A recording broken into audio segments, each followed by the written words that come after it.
Welcome guys. अभी जो video देख रहा था उसका टाइटल है 14 साल की लड़की और 12 आदमी 48 घंटे तक करते रहे हैं पुणे की सच्ची घटना।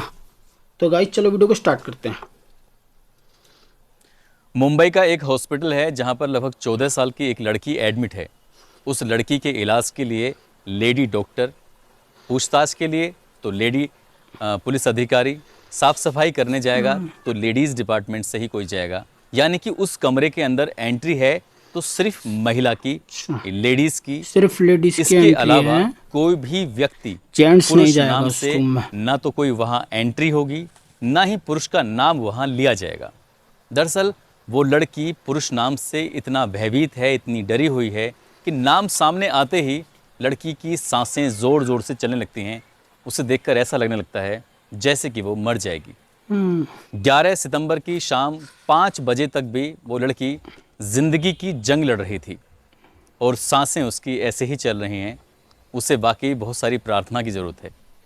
वो लड़की दिल्ली की निर्भया से कम नहीं, क्योंकि उसके साथ भी कुछ ऐसा ही हुआ है, बल्कि उससे ज़्यादा कहें तो बहुत कम ज्यादा नहीं गलत। होगा। आदाब, नमस्कार, सत श्री अकाल। मैं उस्मान सैफ़ी। आज की जो ये सच्ची घटना मैं आपको सुनाने जा रहा हूँ, ये सच्ची घटना है महाराष्ट्र के पुणे शहर की। दरअसल यहाँ का एक थाना है बनवाड़ी, और इसी थाने क्षेत्र में रहने वाली एक लड़की जिसकी उम्र 14 साल है। उसके माता और उसके पिता किसी नर्सरी में नौकरी करते हैं, काम करते हैं, पेड़ पौधों की रखवाली उनको तैयार करते हैं। ये 31 अगस्त की रात 10 बजे के आसपास की वारदात है। ये लड़की अपने एक दोस्त से मिलने के लिए पुणे के रेलवे स्टेशन पर पहुंच जाती है। वहां जाकर उस लड़के का इंतज़ार कर रही थी। रात के 10 बज चुके थे, मगर उसका दोस्त नहीं आया, जिसको लेकर वो परेशान होने लगी। अचानक ही उस लड़की पर एक ऑटो वाले की नज़र पड़ जाती है, और जैसे ही ऑटो वाले की नज़र पड़ती है, ऑटो वाला उससे पूछता है कि तुम क्यों रो रही हो, क्यों परेशान हो, क्या मैं तुम्हारी कोई मदद कर सकता हूँ? तो लड़की को एक सहारे की ज़रूरत थी। उसे लगा कि शायद ये जो व्यक्ति है, लगभग जिसकी उम्र 30 साल थी, उसने अपनी उस दास्तां को सुना दिया, बता दिया, और कहा कि वो अपने घर वालों की बिना मर्ज़ी के यहाँ रेलवे स्टेशन पर अपने दोस्त से मिलने के लिए आई थी। दोस्त नहीं आया, इसलिए वो परेशान है। बिना घर वालों को इतना बताया। सुनने के बाद वो ऑटो वाला वहाँ से चला जाता है, और करीब 10 मिनट के बाद फिर वापस लौट कर आता है। उसने कहा कि जिसका तुम इंतज़ार कर रही थी, दरअसल वो लड़का बाहर खड़ा हुआ है और वो यहाँ आना नहीं चाहता। वो शर्मिंदा है अपनी किए पर, जो लेट हो गया है, इसलिए मेरे साथ चलो और मैं तुम्हें उससे मिला दूंगा। लड़की क्योंकि रो रही थी काफ़ी देर से, उसके पास ना पीने के लिए पानी था, ना वहाँ आसपास उसे पानी की सुध थी। उसने उस ऑटो ड्राइवर ने उसको एक बोतल दे दी और उसने पानी पी लिया। दोनों साथ साथ बाहर तक चल रहे थे। अचानक से लड़की को चक्कर आने लगते हैं, और वो गश खाकर इससे कुछ पहले मिला गिरती, दिया होगा उसने वो पानी में। लड़का उसे ऑटो तक लेके पहुंच जाता है, और उसके बाद उसे जंगल की ओर ले जाता है, जहां ले जाने के बाद उसके साथ बलात्कार करता है। कई घंटे तक उसे अपने साथ रखता है। वो 14 साल की लड़की, उसे कुछ होश नहीं था क्योंकि वो नशे में थी। उसे पानी के रूप में कुछ नशीला पदार्थ पिलाया गया था। इसके बाद जब 2 या 3 घंटे बीत जाते हैं, वो ऑटो ड्राइवर एक लॉज में लेके जाता है। वो एक छोटा सा होटल होता है। उस होटल में जब लेके जाता है तो वहाँ पर पहले से ही कुछ लड़के, कुछ और युवक इंतज़ार कर रहे थे। लड़की एक कमरे में जाती है। 31 अगस्त की रात 10 बजे ये वाक़या शुरू होता है, और उसके बाद होटल में जाने के बाद, लॉज में जाने के बाद, उस लड़की को अंदर कमरे में बंद कर दिया जाता है और उसके पूरे कपड़े उतार दिए जाते हैं। यानी कि उसके बदन पर एक भी कपड़ा नहीं था। अब वो लड़की शर्मा रही है, परेशान है, और उसके साथ पहले ही बलात्कार हो चुका है। धीरे धीरे उसे होश आता है। तब तक उसके साथ लगभग 12 लड़के बारी बारी से रेप कर चुके थे। 12 लड़के। दिन निकल आता है और दिन भर यही काम चलता रहता है। एक के बाद एक लड़का आता रहता है और ये सिलसिला लगातार चलता रहता है। शाम हो जाती है, यानी कि इस कमरे के अंदर वो लड़की लगभग 24 घंटे तक रहती है, और वो 12 लड़के 24 घंटे तक उसके साथ बलात्कार पर बलात्कार करते रहते हैं।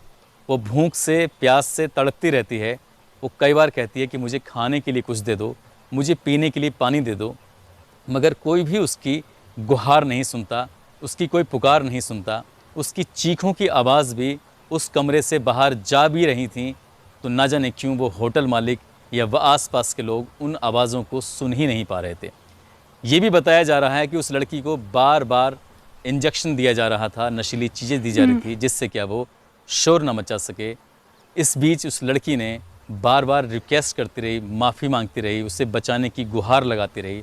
इन 12 लड़कों में से एक लड़के को दया आ जाती है और उसके बाद ये लड़का उस लड़की को ले जाकर मुंबई के दादर रेलवे स्टेशन पर छोड़ देता है।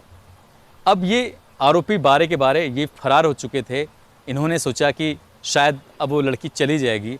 दादर रेलवे स्टेशन पर जाने के बाद वहाँ 2 सफाई कर्मचारी मिलते हैं और 2 सफाई कर्मचारी उस लड़की की हालत को देखने के बाद उसके साथ बलात्कार करते हैं। यानी कि अभी वो उन लोगों से बची थी कि 2 सफाई कर्मचारियों ने भी उसके साथ बलात्कार जैसी घटना को अंजाम दे दिया। दादर रेलवे स्टेशन के सफाई कर्मचारियों ने उसके साथ बलात्कार करने के बाद अपने पास काफ़ी समय तक रखा और एक ऐसी ट्रेन में बिठा दिया जिस ट्रेन की जो दिशा थी वो उत्तर की ओर जा रही थी।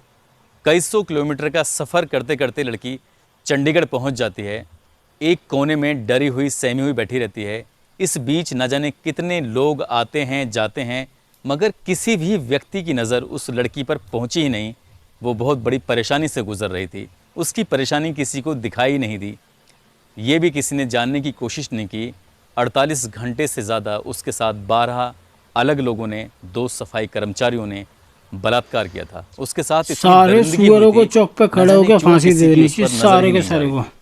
जैसे ही ट्रेन चंडीगढ़ में जाकर रुकती है, एक जीआरपी का पुलिसकर्मी उधर से निकल रहा था। अचानक उस लड़की को देखकर पल भर में समझ जाता है कि कुछ तो गड़बड़ है इसके साथ। वो उस लड़की से कहता है कि तुम परेशान हो, मैं तुम्हारी कुछ मदद कर सकता हूँ।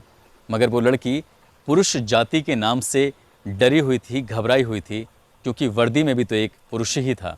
उसे लग रहा था कि हो ना हो ये भी उसे ले जाकर उसके साथ बलात्कार करेगा। वो लड़की चंडीगढ़ उतर जाती है, क्योंकि उस ट्रेन का लास्ट स्टॉपेज जो था वो चंडीगढ़ ही था।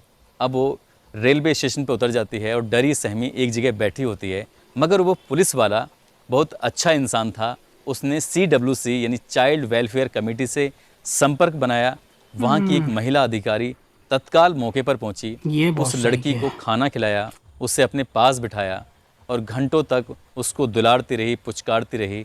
एक माँ की भूमिका में उस महिला अधिकारी ने उसका कुछ ही घंटों में दिल जीत लिया। दिल जीतने के बाद उसने, लड़की ने अपनी आप बीती बताई और पूरी कहानी घर से निकलने से लेकर और चंडीगढ़ पहुंचने तक की एक एक वाकया जब बताया, तो महिला अधिकारी का रो रो कर बुरा हाल हो गया। और साथ ही जो अधिकारी, जो पुलिस वाला था, वो अलग रोते रोते उसका भी बुरा हाल हो गया। बात रोने वाली भी थी कि किसी भी बेटी के साथ, किसी भी बहन के साथ इतनी भयानक वारदात अगर होती है तो शायद आंसुओं के अलावा और कुछ निकलेगा ही नहीं। निकलेगा तो उन दरिंदों के लिए बद्दुआएं या फिर कानून से सख्त कार्रवाई की मांग की गुहार निकलेगी। बीच चौक पे खड़ा करके फांसी लगा देनी चाहिए, वो भी जल्द से जल्द 1 वीक के अंदर अंदर, टाइम भी नहीं लगाने चाहिए ज़्यादा। पढ़े लिखे नहीं थे, उन्होंने वहीं बनवाड़ी थाने में जाकर अपनी बेटी की गुमशुदगी दर्ज कराई। लेकिन पुलिस यहाँ की भी बाकी बहुत अच्छी थी। बनवाड़ी थाने की पुलिस ने आसपास के लोगों से पूछताछ की और धीरे धीरे उसके बारे में जानने की कोशिश की। उसका जो मोबाइल नंबर था उसकी CDR निकलवाई। उस इलाके के जितने भी CCTV कैमरे थे उनके बारे में पता करने की कोशिश की, मगर उस लड़की के बारे में कुछ पता ही नहीं चल रहा था।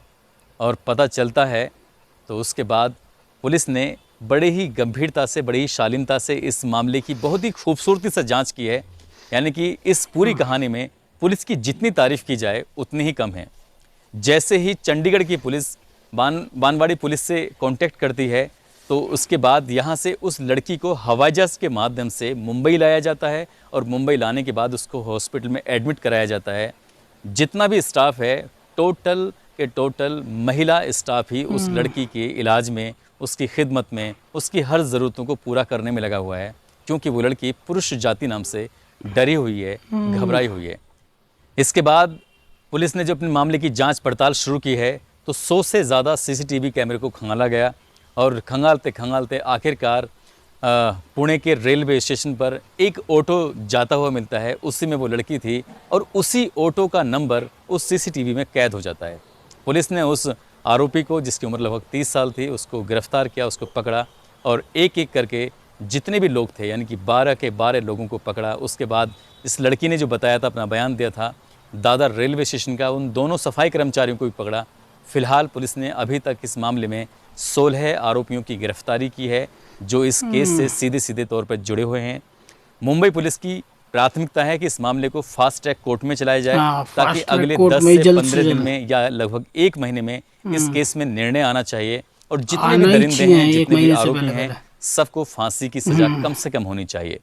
मैं सैल्यूट करता हूँ उस पुलिस को, जो जीआरपी पुलिस का सिपाही था, और मैं उस सैल्यूट करता हूँ उस महिला को जिसने इस लड़की का दिल जीता, जिसने उन लोगों को हॉस्पिटल तक पहुँचाया। और मैं सैल्यूट करता हूँ उस पुलिस को जिसने इस मामले को महज 5 या 6 दिन में ही खोलकर सबके सामने रख दिया।